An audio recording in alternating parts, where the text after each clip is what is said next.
Greetings, friends. It's me, Wayman, and just wanted to come on and say hello and let you know what I've been up to.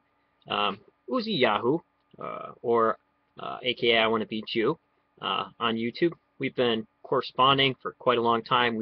We're in kind of the same topics. We haven't been for about the last year because I was reading Greek topics, Greek ritual, and books on Greek religion, history of Greek religion. So we haven't been talking all that much because he's more into Dead Sea Scroll and Tanakh study, which Christians would call Old Testament. But he shot me a video. He said, Wayman, you got to check out Gnostic Media. And there's a conversation on there with Joseph Atwell and Caesar's Messiah. The conspiracy, the Roman conspiracy to invent Christianity.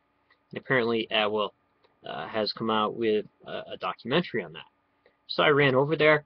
It was a really good interview, and he was talking about mind control and whatnot. He mentioned Allegro's book. He was a Dead Sea Scroll scholar, talking about the sacred mushroom and the cross, which I have not read. Had on the shelf, have not read it. And Allegro was a really good Dead Sea Scrolls scholar. I love the stuff. I have been through the Dead Sea Scrolls. I had a copy of Giza Vermes and the new copy coming out, or that's out now, by Michael Wise, a new translation, which is very good. So I really enjoyed that as an armchair scholar. So what about the book? I've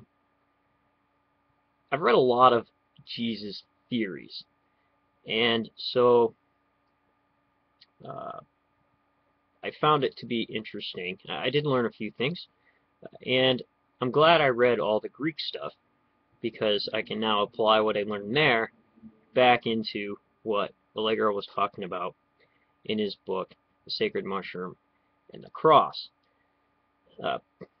Basically, he's using word usage to prove that hallucinogens from plant material were being used for religious practice and experience. So I can relate to that.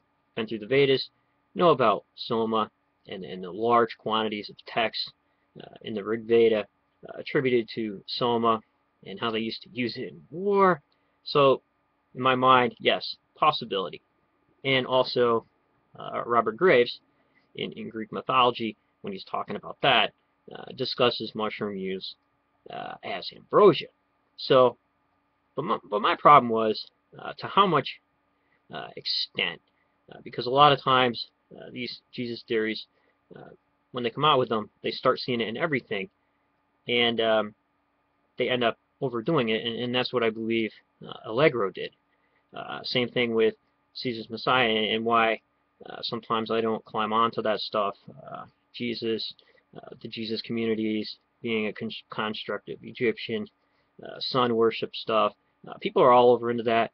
They roll in it. So it's kind of like neither this nor that, but both and. Like maybe some things did contribute to that. Did the Romans mess with history? Oh yeah, you know, they did it to the Greeks.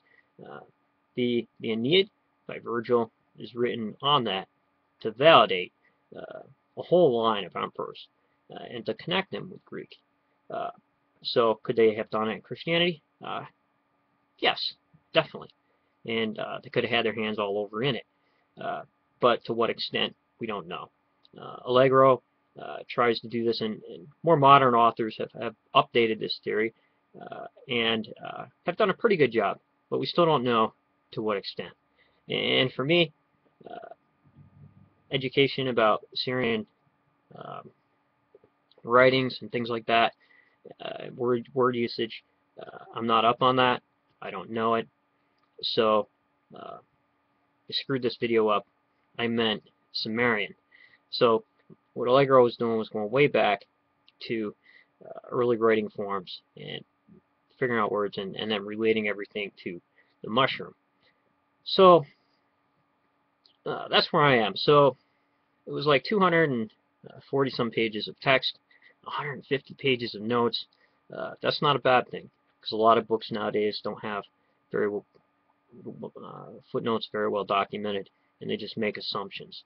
And that's the difference too. When you're talking to people online, they're using word usage and etymology to like figure out things, and they're just dropping stuff. They don't say where they got it. Sometimes you might know, and you know it's a little baloney, but it's more or less to push uh, their political views and their points, uh, and it's very one-sided. So you have to be careful with that too, because there's a lot wrapped up into this on both sides, and uh, every side is trying to get an audience for their theory. So, good hypothesis, but um, I don't know. I'd like to read more about it. Get into some books by Robert Eisenman.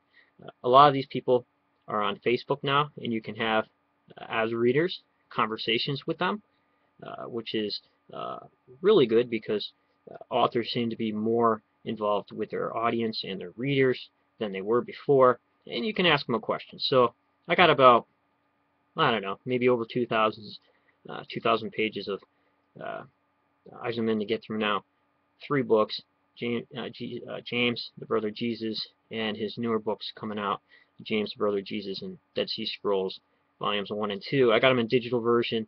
I've been doing that, so a good price.